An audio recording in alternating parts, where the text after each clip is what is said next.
আজকে আপনাদের সামনে কোনো রান্নার ভিডিও নিয়ে আসিনি। আজকে এসেছি আমি কিভাবে কাঁচামরিচ সংরক্ষণ করে রাখি তার ওই ভিডিও নিয়ে। কেমন আছেন সবাই? আশা করছি সবাই ভালো আছেন। আমিও কিন্তু অনেক বেশি ভালো আছি। এখন অনেকেই তো বলবেন, কাঁচামরিচ তো সারা বছরই পাওয়া যায়, তাহলে সংরক্ষণ করে রাখার কী দরকার? কিন্তু অনেক সময় কাঁচামরিচের দাম অনেক বেড়ে যায়। বিশেষ করে আমাদের দেশে যখন বন্যা হয়, বন্যার সময় আমাদের দেশে কাঁচামরিচের দাম দ্বিগুণ বেড়ে যায়। তাই অনেক সময় এত দাম দিয়ে কাঁচামরিচ কিনে খাওয়া সম্ভব হয়ে ওঠে না।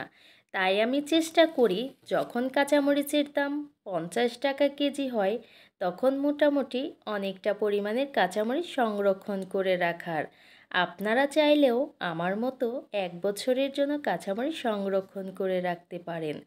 আর কাঁচামরিচগুলো অবশ্যই ফ্রেশ দেখে নেওয়ার চেষ্টা করবেন।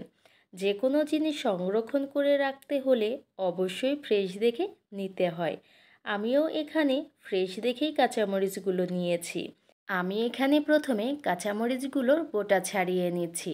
যখন কাঁচামরিচগুলোর বোটা ছাড়ানো হয়ে যাবে, তারপর কাঁচামরিচগুলোকে পানি দিয়ে ভালোভাবে পরিষ্কার করে ধুয়ে নিতে হবে। মোটামুটি আমি কয়েকবার পানি দিয়ে মরিচগুলোকে ভালোভাবে ধুয়ে নিয়েছি, যাতে মরিচের সাথে কোনো প্রকারের ময়লা না থাকে।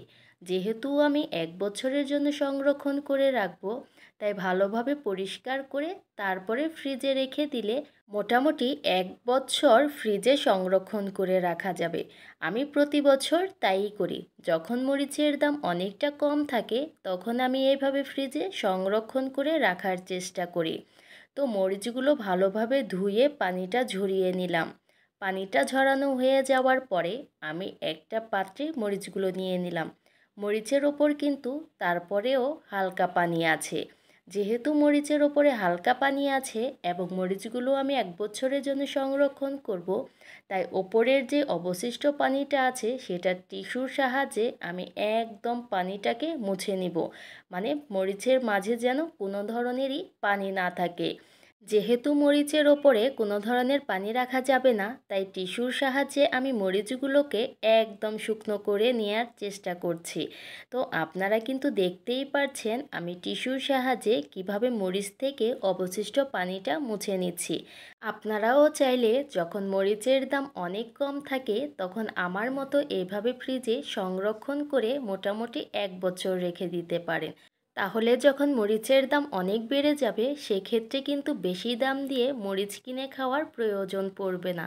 এতক্ষণ যারা ধৈর্য সহকারে আমার সম্পূর্ণ ভিডিও দেখেছেন, সবাইকে অসংখ্য ধন্যবাদ।